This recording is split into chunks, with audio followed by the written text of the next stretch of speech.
Welcome to the Imaginative Storm Writing Prompt of the Week session. I'm James Nave. I'm Allegra Houston. And we gather every Saturday on Zoom with a group of writers show up from all parts of the world. And we did that today. And what we'd like to do is share the writing process that we experience during our Saturday Zoom calls with you. And you can see that I have an open door and the wind is blowing through. It's really nice. Came through. So this is what we do. We choose an image in advance. We put it up on the screen for 2 minutes, and we ask everybody on the call, which now includes you, to generate a list of words or very short phrases, single words or short phrases as a list, not joined up writing, for 2 minutes while the image is on the screen. So whatever words pop into your head as you look at this image, just write them down in a list. They don't have to have anything to do with the image at all. And before you do that, we would like to remind you, we encourage everyone to use a pen and a piece of paper to do this with. A lot of people like to write with their computers. We do too. But for this exercise, let's just go organic, pen and a piece of paper. So here's the image you're going to work with. We'll time you for 2 minutes. Off you go.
So now you have generated a list of words. And what we do with everyone on the Saturday Zoom call, once everybody generates their words, we go around the room and we ask everybody to give 1 or 2 words, depending on how many people we have on the call. And we compile a community list to complement the personal list each person has. So what we would like to do now is to read our community list to you, so you will have what we had along with the list that you've just created. And there is value to actually writing these words down on your piece of paper, because when something goes in your ear and out your hand, it lodges in your imagination in a different kind of way. So you can do that if you like as I read the list, but we will also put the list up again during the 10-minute writing time, so you will have it to refer to. And here is today's community list. Sentient beings, hopeful spires, hoodoos, ruined ruins, alone at river time, count my last tooth, hello sailor, like ants, Torah tank, nadir, windswept, lost civilization, otherworldly, bandaged fingers, memory grove, where's my hat, both sides now, gorge hence, in the middle of nowhere, where is the equilibrium? These rings don't fit. I'm thirsty. Cork hats, small humans. Easter Island, I see a skull. Stonehenge, figures in shadow.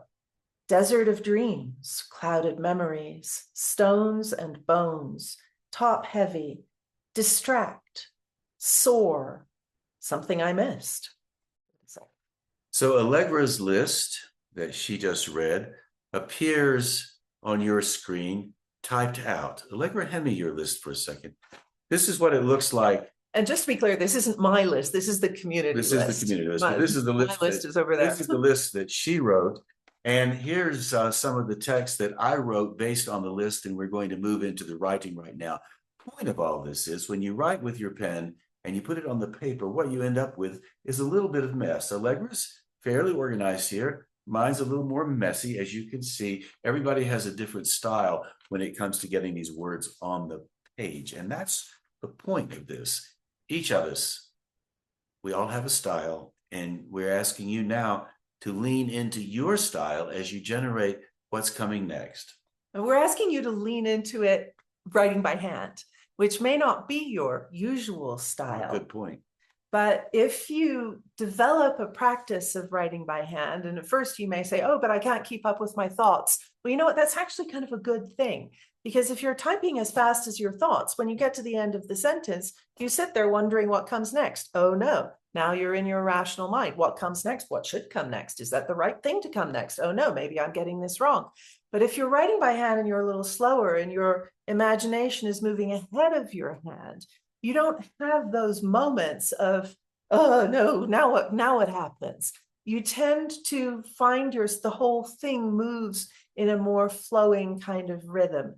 So if you're not used to writing by hand, try it out. Trust us that there is a big difference in so many ways, which we won't go into right now, but you will find that your imaginative intelligence comes out far more easily, more fluently, more confidently when you write by hand. And if you have an excuse like, gee, I haven't written very much, my handwriting is terrible because I didn't quite learn how to write cursive, or I'm not able to do it this way or that way, we invite you to lean into the messiness of what you're not so sure about, which is the messy handwriting. You'd be surprised at how the mess and the sensibility of imperfection actually liberates something inside of you and gives you a harmonious rhythm that will emerge in the work that you might not get if you dictate it onto, like you dictate it onto your smartphone or you type it onto your keyboard on your computer. Well, and we often say trying to write well is the enemy of actually writing well. And by that, we usually mean, I want my writing to be good. But also, what if it meant I want my handwriting to be good? So what about even trying to have good handwriting may be the enemy of actually writing well? Because whenever you're in that judging frame of mind, your imagination kind of retreats. So the idea is to be as little judgmental as you possibly can, to let your imagination do whatever it wants to do, whether it's irrational or not, because there is always an imaginative sense, even if something doesn't make rational sense. So let your imagination take the lead as you write. The goal is not to write well. The goal is obviously not to even have good handwriting. The goal is simply to surprise yourself, to allow your imagination, your imaginative intelligence to surprise you in these 10 minutes. So here we go. 10 minutes starts now.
So now you have something that didn't exist 10 minutes ago.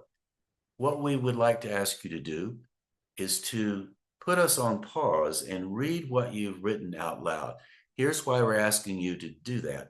When you read your work aloud, you engage a sensibility that allows you to hear things in the work that you wouldn't notice if you were reading it silently. And in the hearing, in the speaking, you will also discover this automatic sense of how to revise. So you may be reading a sentence and it might not feel quite right.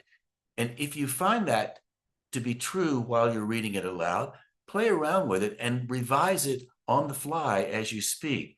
And that speaking revision will set up a range for you in the revision process that you might not discover if you just try to do it all silently. So that's why we want you to put us on pause right now and just read it out loud. Reading out loud is a fantastic revision tool, and I encourage you to do that with any writing before it goes out of the house, if you do send your writing out of the house.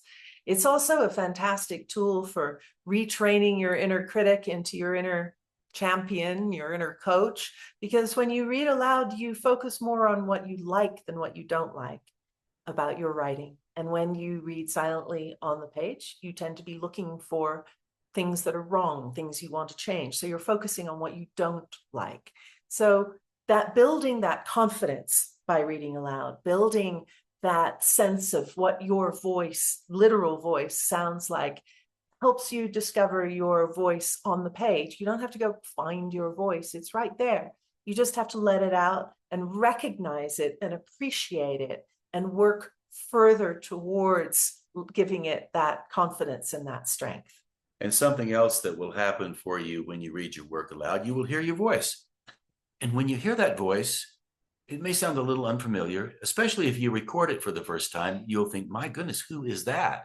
And then, of course, after you record it a few more times, you will become quite accustomed to your voice and you'll start to appreciate it.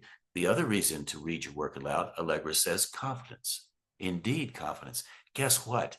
Eventually, you might build up enough confidence so you take some of this messy work, which you've revised, to an open mic venue and you sign up for the open mic and you might be reading your work aloud in front of an audience. Who knows? But you got to start by speaking the words aloud out of the gate after you've finished writing them on the page. Even if it's an empty room. Empty rooms are okay. It was not an empty room. You were in it. Yes, and maybe there's another maybe there's insect somewhere listening. Fly on the cricket wall. Or the fly on the wall listening to what you say. So before we go any further, I want to credit the image. It's a painting of Easter Island done by a man named William Hodges, sometime around the turn of the 18th and 19th century. So pretty early, and I'm quite impressed by William Hodges having gotten himself there, because I think he did it from life. I think he, as far as I know, he actually was on Easter Island himself. So the last thing that we're going to offer for you from our Saturdays is the opportunity to share what you wrote with our group of people and with anyone that you would like to invite to read it. We have a platform called Circle where you can post what you wrote and read what other people wrote. And here is how to get there. You go to imaginativestorm.com, scroll over to community, the Imaginative Storm community, inspiration and momentum, Imaginative Storm on Circle. Click on that. It'll take you further down the page, and then click here to go to the circle. It'll look a little different to you when you get there because you aren't signed in yet, but you make a username and password. It's free. And then you will get something like this. You go over here to Prompt of the Week. And here you will find all the prompts of the week that we have done for over 4 years now. That is a lot of weeks. And I will show you last week's as an example. So when you click on it, you will see the image that we used and the word list from Saturday and then from Thursday, and then what people wrote and commented on other people's writing. And then for you, you just go down to the bottom here. You'll have this thing saying, what are your thoughts? And you just type right in there, whatever it is that you wrote, and then click post. So now you know where you can go to allow us to get to know you better. There's another place you can go that will allow us to get to know you better. Guess where? The Saturday Zoom call or the Thursday Zoom call. Our Saturday Zoom calls happen between 12 and 1 Eastern time. PM, 12 and 1 p.m. Eastern time. That's US based. And our Thursday calls happen between 6 p.m. and 7 p.m. Eastern time, US based as well. So you can go to imaginativestorm.com for the links to those free Zoom calls. We've been doing it almost 5 years now. It's great fun. And we have other resources there as well that you can connect with, like workshops. We even have live workshops. You can come to the house, hang out with us and work with us for a week. We'd love to have you do that, or just come to the Zoom calls anytime, anywhere you are in the world. We welcome you. And we also love the idea of people showing up and presenting their work in different languages. And that's what happened today. Yes. I did interrupt you. So we have a friend who he was a regular on our calls a few years ago, and then he kind of disappeared. And this week he's returned, and his name is Obed. He's returned. And he lives in Kigali, Rwanda. And so we've always been like so thrilled to have somebody from Rwanda on our calls. We also often have somebody in Tokyo and somebody in Sydney and somebody in South Africa, and we've had a guy from Kosovo and whatever. So one of the calls will work wherever you are in the world. And today, the conversation, we have an after chat after we do our prompt. And one of the other people on the call asked Obed if he would read something in Kinyarwanda, which is his first language. And he did. So it was kind of magic for all of us to hear this piece that he read with full connection. He really read it beautifully. I mean, the emotion of the piece came through, even though none of the other people on the call speaks Kinyarwanda, so we couldn't understand the actual words. But the emotion was really compelling. So even if English is not your first language, but you happen to be watching this video and you think, well, it would be, I'd like to do that, but, I don't write in English. I write in, Chinese or, whatever it might happen to be. Please come, and you can write in whatever language you want, and you can read it aloud in whatever language you want. And the people who are listening to you will really appreciate listening to the music of that other language. So thank you for speaking the language you speak, whatever it is. Thank you for participating in the work that we do here. We do hope to see you sometime very soon in person. And until then, lean into whatever it is you're doing and tell a story about it. And please join us one of these Saturdays or Thursdays. We'd love it. Goodbye.